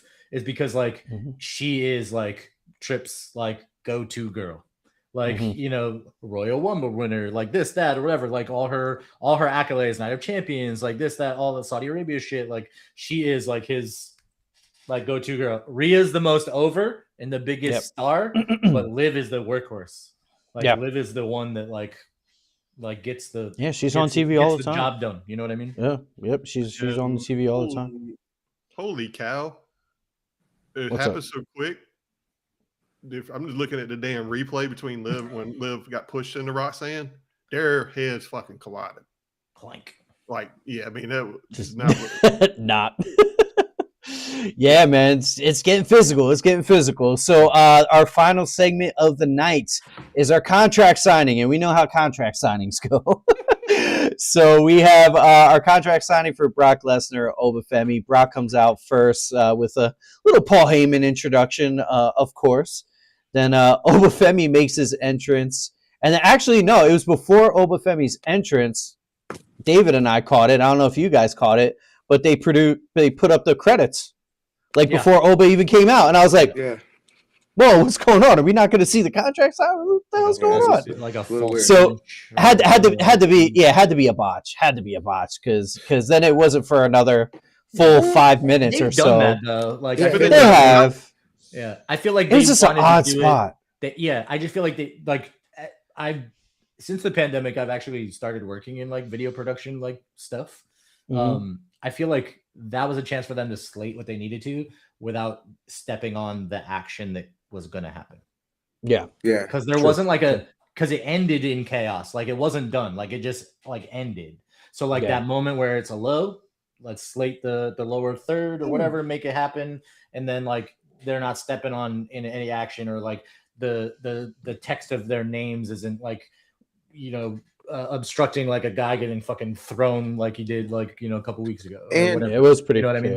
and they wanted you to notice it, because Yeah. if that whole Yeah. chaos is happening and they just kind of flash at the bottom and they're just punching, you're not gonna pay attention to that. So Right. True. They That's true. did, so you notice it for sure. And then So Oba's. Yeah. Let me finish. So Oba's music hits. He goes out to the ring doing his little dance, and they cut to the crowd. And I mean, man, we talk about it every week that he is so over. That crowd is loud as shit.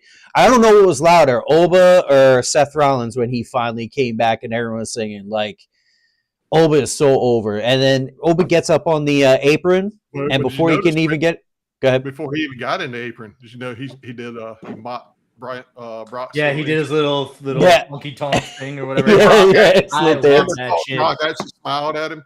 Yeah. Yep. I So as soon as Oba gets on the apron, Brock already goes at it, and we don't even get a contract signing. So I don't know if this match is happening. I'm joking. But but they just go at it. I mean, they're literally throwing chairs, WWE security. They keep hiring these guys from Indeed, and they just can't seem to stop anybody. I mean, I feel like we talk about this every week, but we're very excited for this match for sure. My question to you guys: are you most excited for this match out of all the other matches on Mania, David? Oh yeah, I mean, they're definitely this up there. It's definitely one of the 3 main events. They're knocking the shit out the park with the build-up. Yeah, They're knocking it out the park. And they're getting the plug that it's getting on ESPN itself. I think they're getting more out of that. Like I said, that's why it would not surprise me if that's night 1 opener. Yeah. Brandon, what are you thinking? Are you I'm most excited for this, or? I'm glad. I'm enjoying Oba's trajectory because like watching him in NXT for a little while and then like watching him come up like and just not skip a beat. Like he's already like in the fold and he's wrestled like they fed him a couple of guys, for things like that. But like this, it makes I'm more excited about him than really Brock Lesnar. Like I don't care about I don't care about Brock Lesnar. Like I stopped watching wrestling when he started like that whole like the whole ruthless aggression era during John Cena's like thing or whatever. Like I didn't really watch until like the pandemic era like started happening. And that's when I kind of like picked it back up again. So like I know Brock Lesnar and the UFC, like all that stuff. Like I know it. He's a freak of nature or whatever. But like I'm more excited for Oba because like he is so over with the fans and like he's just charismatic as fuck and like he can do it all. Like so I'm more excited to let him get in Mania, get it started, and just fucking run with it. And glad I'm thankful as a fan for Brock doing this because there's been like things or whatever that like, he's getting a pretty good payday to like make sure that this fight gets super hyped and that becomes like a big fucking deal. And now it is. So and he's knocking it out of the park with his he's knocking it out of the park too with his facial expressions and stuff. Like he's knocking it, he's selling the shit out of this. Yeah, he's knocking it out great. of the park. Best sellers there is when he wants to be. Yeah. Yeah. So the fact that he's doing this for him, I respect him more because of that. Like he's been putting him over and like in these like spots and like that kind of stuff. This segment, like, so when it all meets up to Mania, it's not gonna be a fucking squash match. It's gonna be like a fucking brawl, and it's gonna be good. I'm looking more forward to this match than Punk and Roman. Me too. And probably than Cody and Randy too. Like this to me is like one of the definite highlights of the whole card. 100%. Hev, what are you thinking? Yeah, I'll second that. I thought this segment was great. It was about time for them to get a little bit more physical. We got that, but them bringing out Triple H was a nice thing, nice little touch because he was the only one that could back him down. Last week they mentioned that Oba got defined. I thought that was all solid work. I enjoyed this segment a lot. And then this build has been great. I think what we see here, man, is just WWE not complicating things. You got Guy A passing the torch to Guy B, right? You have somebody who since the lawsuit of Vince McMahon, that whole scandal, we don't really want to see Brock, but he's back. And I was questioning, like, why is he back now just to face Cena and give him a squash match? It didn't make sense, but maybe they just brought him back to then build up the next Brock Lesnar / next big guy, the big thing, which is Obafemi. And if that's why they brought him back, God bless him, dog. That's great. Yeah. You know, I think it's time for Brock to go right off in the sunset and go continue to defecate on women's chest. You know, Bingo. Sable, right? Sable. So they definitely. I think you hit the nail on the head there, Hev. Not with the defecation stuff, but with the Oba, with Brock being there to build Oba up, and then I could see maybe a SummerSlam, Brock Gunther. I feel like the PLE's coming up. We're gonna get Brock Gunther and Ray and Gunther. I feel like we're gonna get those, and then those guys will be out of here. But I actually I do want to ask you guys about the Brock and Oba. Now, I'm not asking who you think will win. I'm asking who needs to win more, Brock or Oba. Oba. I say the same. Yeah. Okay, yeah. So we're all on the same page with that. It'll just launch him. But because an Oba loss won't kill his momentum. Right. It won't. Yeah, it won't. That's why I posed the question. Yeah. It's a hard. It's not. I want Oba to win as a fan, but I don't think like Darren. I've never called you Darren in my life. Darren said like a loss doesn't cut his legs out. Like it doesn't, because he's so over that. Like as long as it's a good showing, even if he gets like his hand raised in a defeat or whatever it looks like, you know what I mean? That like it's still, if they're because then it could set up a rematch, handshake, right, like right, exactly. They can run it back a couple times, or whatever, you know what I mean? Just like I don't think he needs to win. I just want him to. If he loses, I think everybody's kind of going to agree that Brock's a piece of shit. It's like you could have let that win. Yes, you could have let him win. You didn't. You took the Undertaker streak. You talking this guy's Mania debut. What a but again, Brock and Heyman are all about setting up moments. That's their thing, right? The whole Undertaker beating the streak was a thing, and I think this is going to be another big moment where somebody comes in, and I'd be shocked. I wouldn't be surprised if this isn't a very one-sided match. And Oba is just really whipping ass. I wouldn't be surprised. Really? And you see Brock kind of older, a little bit more winded, and Oba can go. I mean, I saw Oba for the first time. I caught wind of him when I went to WrestleMania 40, and I went to the NXT show. And I saw this man pick up two grown men and powerbomb him at the same time. And I said, who the fuck is this guy? Who is this monster? Right.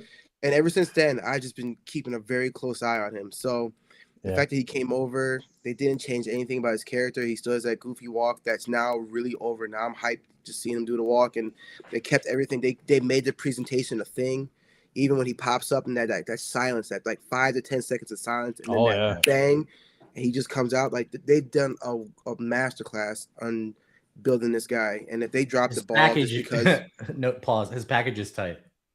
Yeah, it is. Like it's very put together. Like Sean, it's very put together. Credit him and all his work, but credit Sean too, and like that. Like they just moved him up, and like it's great. Like, dude, David and I were talking about this on Friday. Think about it: Oba, Javon, and Trick, all brand new from NXT, and all on WrestleMania. All of them are over like crazy, and last, but I was just talking about the guys, like, you know what I mean? Like, if we want to talk women, I mean, shit, that laundry list is crazy. But those three put on like a 5-star match in NXT. Mania weekend last year. Yep. What'd you say, Dave? Mania weekend last year. Stand and deliver last year. I think. I'm interested to see, because I don't pay as much attention. I see clips of like NXT. I don't like really watch it religiously. But like I'd be excited to see like who's next in line. Like I think with that kind of like, because that's a void. Like that's a pretty big void. These three are like ready to get into it, and like they're already like in the fold and packaged well and like ready to go. So like they have been struggling a little bit, Brandon. So I do watch every week. We don't do a show on it, but I do watch every week. They've been struggling, but they're finding their way. They have a guy.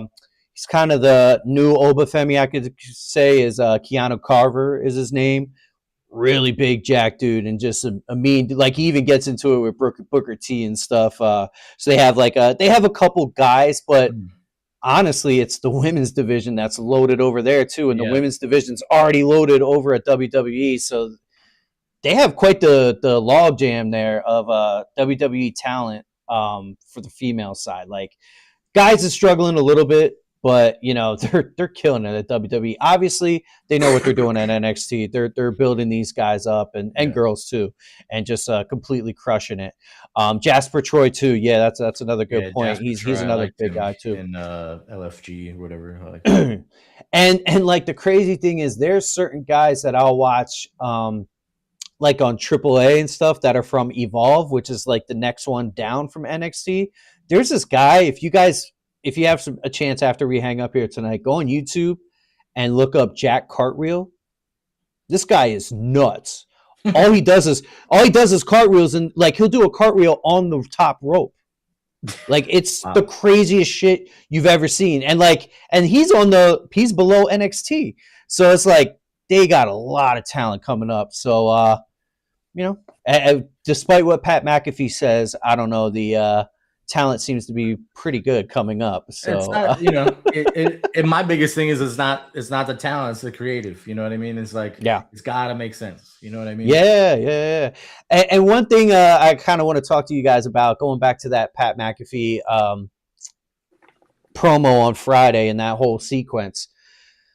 So I almost feel like WWE, this is just kind of a thought I had today. I want to get your opinion on it. I almost feel like they're trying to almost start like a civil war between the fans, as far as the older fans and the newer fans, because Pat's more like, I want the Ultimate Warrior, Hogan kind of guys. And then like you have newer fans like myself, like I like the Pentas and Javon Evans and the high, like don't get me wrong, I like the Obas too, of course, we've just been talking about it. But I like the high flying thing. So it's almost like a little like old guard versus new guard here. David, I'm going to turn it over to you. What do you think first? Because I know you're super lifelong and been watching for a very long time. Do you think WWE is trying to create maybe a little divide in between the fans? It's interesting take. I mean, I still just think it's TKO sticking their nose where it fucking belongs. Hev, what do you think? Because you look, I'm gonna go back of me talking like that, and you go back and watch his matches. He's kind of a little high flyer himself. Like he was jumping off the top rope. Yeah. So pot calling the kettle black.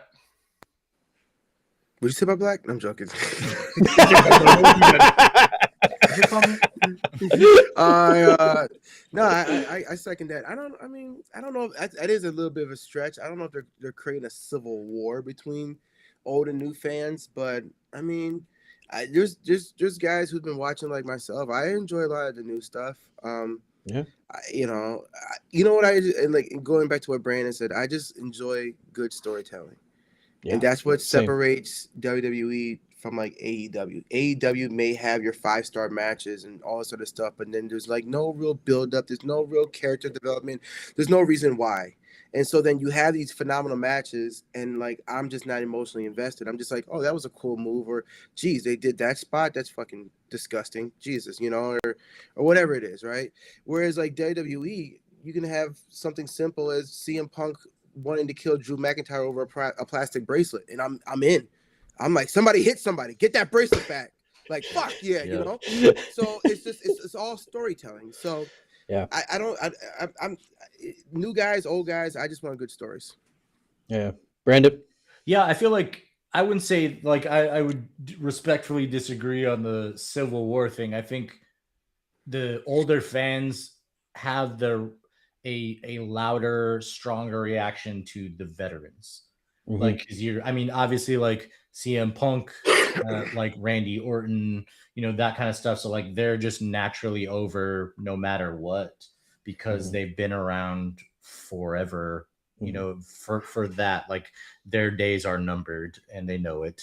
But like, you know, then, you know, they're giving Cody, you know, some shit about, you know, being such a white meat baby face or whatever. And they're like, their patience with Cody kind of runs, you know, thin at times, depending upon where they are, but like also like, you know, would just kind of in general with like different things. So just like, I feel like there is a, you know, I think there is a not really a divide, but I think there is a fan base for the older school guys that are there than, you know, because some of the guys take a little bit longer to get over than most. Because like if you even look at like Penta came out the gate like real strong, but they were trying to put him over faster than he actually got over. Right. And like Javon Evans too, like Javon Evans got over in a relatively short period of time, but they were trying pretty hard to get him over. But like he ended up just getting over because people are seeing all the crazy cool shit that he's doing, you know, even like smart guys, smart marks like us or whatever that see like him taking like the pop-up fucking Samoan drop from Jacob or was it? Yeah. That he like extends his legs and body out. So it makes him look even higher off the ground, like seeing that shit or whatever, you know what I mean? So like the fan, that your casual fan or whatever gets kind of put into the kind of ebb and flow of like, oh, this is the good guy, we cheer him, this is the bad guy, we boo him. And I feel like your older people or there's more seasoned wrestling observers or whatever, like have a fondness for the old school, but like I feel like they're coming around on some of like the newer, younger talent. It was definitely a time. So like, Darth Vader, like I've been catching up with some of the older Manias and stuff like that. And I just watched, I think it was 92 SummerSlam, where like, it's just so crazy to me. Like Bret Hart wrestles his brother as the first match. And then he wrestles at the end of it as well. Like he's had two matches. I watched that one live. Did you? Oh, yo, like it's like so crazy. Like to think like, the dude had two matches in the same night, like just went out there. Looking back, that last match with Yokozuna was kind of like really bad. That finish was. It wasn't that great because, and I don't know, this could be kayfabe too, you know. But in that first match with his brother, he like hurt his knee, and then so as he's coming out for the last match, he's kind of limping and going through the whole thing too. But it's just such a different time. Like, you know, there's hardly any female wrestlers at all during this time, and it's just big middle-aged dudes balding, throwing each other around the ring. You know what I mean? It's basically what it is. It's crazy. Like dad bods everywhere, bro. And bald heads, which David and I appreciate. But yeah, so final show rating we got here. Up, Darth. Yeah, you got the hair. You ain't joining our team. So final show rating. We always give a rating at the end of the show. It's out of 10 on the Portnoy pizza scale here, I guess you could say.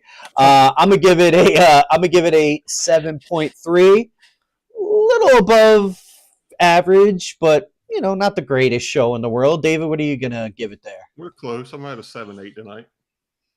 Darren? 6.7. See, I've thought about doing that, but I have to go with my steady. I'm gonna give it a 6.9. 6.9, nice. Match of the night. What was your favorite match of the night? I'll start with you, Darth Vader. The Stephanie Vicaire segment. Was it a match? Jesus. But segment of the night. Okay, I'll give you that for segment of the night. I'm mesmerized by that woman. I've told my wife. I've had dreams about her. About Steph? Steph? Yeah.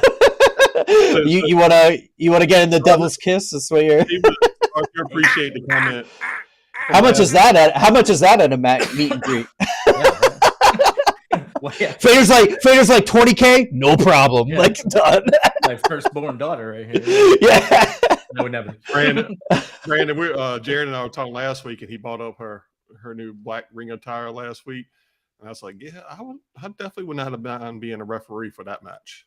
I mean, she's she's a great wrestler too. Yeah. Like Oh, I yeah. enjoy watching her work and doing Oh, yeah. that. She's obviously beautiful, but like I definitely enjoy watching her work. It's gonna be I'm looking forward to the Um, Devil's Kiss in that match. I'm trying to think about what my favorite match would be. Maybe skip me and come back. All right, Hev, what you got? Fuck, I was hoping I was gonna go off of his match. All right, so for I'll give you guys mine. The six-man tag, Penta, Dragon, Javon. So that was my favorite. David, what'd you get? That's what I was gonna go with. The same one. Okay, all right. It's all right. Because how many matches were there? So we got that one. We had the which I know wasn't on your list there. We had the Rhea and EO. We had the six man. Sorry, I'm going through my different slides here. Yeah. Bailey and Lash. Oh yeah. What else do we have? I would say my favorite match of the night had to be. Oh, this is Hev's favorite match. But yeah, so those are the matches though. Those are go ahead, Hev. Finn and JD was the match of the night. Absolutely, man. It was great. Good stuff. Well, it wasn't a match. It was built. I mean, they came out. It was a thing. They came out. The bell never rang. Bell never rang. Bell never rang. But yeah, so all right, so we're getting closer to Mania here. I'll kind of run through what we got so far here with the Mania card. It's looking nice, man. So we got Punk and Roman. We got Rhodes and Orton with probably McAfee on the ring side, I would guess. Vaquer and Liv, Jade and Rhea, AJ and Becky, Sammy and Trick. The Penta, Javon, Dragon, JD, Rusev, weird, and Ray. Then we have Jacob Fatu and Drew, Finn and Dom, Seth and Gunther, Oba and Brock, the women's tag, which is a mess, and then the six-man tag, LA Knight and Usos with the Vision and I Show Speed. Man, other than those last two that I said, those are all bangers, I think, man. Like, I'm looking forward to this. Those are real bangers right there. What are you guys thinking? I think it's gonna be gonna be a decent Mania. Do I think this is gonna be the Mania, the top all Manias? Absolutely not. Do I think that the card could be better? Absolutely. But I mean, we have injuries like we talked about, so this is the best build we got. Who else they're gonna put in there? I will say though, did you guys talk about Carmelo Hayes? Oh yeah, we talked about him on Friday. Yeah. I mean. And he's awesome, man. If you're a fan of Carmelo, man, your heart's got to be broken, Him and honestly EO too. EO right now doesn't have anything, which that's crazy. I thought they would have built EO, which he still kind of did an Oscar segment about it, so they still could sneak it in there next week. Yeah, they're teasing, obviously, like teasing at that, but it's still been like Well, the thing is, if she gets a match, they're going to announce it tomorrow morning, right? They're announcing the full card tomorrow morning, so it's just going to be an announcement, I guess. Or the Raw after Mania, the Raw after Mania, some shit. They still need fights. So and if they're saving Melo and EO for that, you got to feel bad for them. Like, hey, we need somebody to fight on Friday, so it's going to be you guys. And Melo really get hurt. Makes you wonder, did Melo really actually tweak his knee? I don't know. I mean, they do a lot of work. I mean, after the Seth tweak, I don't trust any more knee tweaks. Yeah, right. and just like Matt said, that was 100% of work with Brett. Brett was the greatest worker, so he came out and he just knew how to sell a limp leg. So yeah, man. It's back at watching these matches back in the day. I'm like, yo, this shit is crazy. Real quick, that ladder match is rated one of the best ladder matches. That was the first ladder match.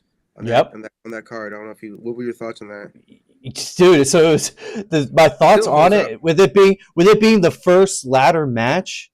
They're using a real fucking ladder. Like, they're not using the shit they use today. Like when he was hitting them with you could tell that shit was hurting. Like they were using a real ladder. But yeah, to go back to the tie piece, I was telling my girlfriend, I was like, damn, it's crazy. Like the commentary, they were talking about Randy Savage and Elizabeth, And I think it was Roddy Piper was just like, yeah, man, sometimes you just gotta smack a woman to put her in her place. And I'm like, yeah, like this stuff is not aging too well. Yeah, different time.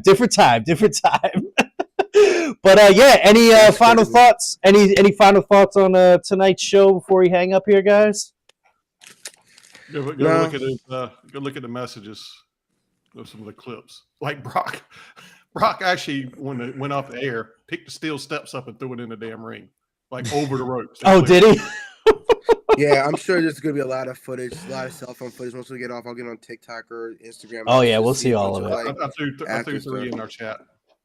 Yeah, we'll see it. Here's one thing that has nothing to do. It's nothing really, but all this different like graphics packages that they're putting on different things, like there's not consistency through the card of the different things. I don't like that. What do you mean? David's saying that's for one night and the second night. Yeah. If you look like the 6-man tag thing that they just made with like the Usos, LA Knight, and Logan Paul, Austin Theory, and Speed, like it doesn't match any of the other stuff that they've put out. Like it's just different. And I just like being like in the graphic designer brain. I'm like, why? Like this doesn't, dude. Like there's no synergy with like the other matches on the card. Or like Cody and Randy's like title card or fight thing looks different than like Oba's and and Brock's. It's not consistent. It's just not a consistent branding thing that like is bugging me. And they've already spoiled the demon coming back on their thing. They posted it 18 minutes ago that has the 2-up of Dominic Mysterio and Finn, says Demon Finn Balor, and he's in his fucking makeup. Oh, okay. They gotta sell They gotta sell tickets. Yeah. I'm gonna stay corrected on one thing. So the gold looks like that's gonna be night 1. Blue's gonna be night 2. But I apologize. Brock and Oba are in blue, so it looks like they probably could be those. So that would make sense to open ESPN2. And my business brain was just thinking as Brandon was talking there about the Uso match with Show Speed and all that. I bet you that's going to be the opening for night 1. Let's see what color that is. I just saw it. I bet you that's going to be the opening for night 1. Just because think about it, because it's gold. Yep. Gold. So I'm thinking opening a night 1 because Uso's super over with the kids, right? Speed super over with the kids. It's going to be on ESPN too, but still on ESPN. I bet you that's going to be the first match. I bet. You think they would do one of the ladies matches like Rhea and Jade, or like Liv and Stephanie? Like sometimes Trips will like let the ladies. Yeah, because last year they had the triple threat between Bianca, Io, and it's Jade. Yeah, it was great. Rhea, Io, and Bianca. Yeah, that was match of the year. Awesome. Yeah, that was awesome.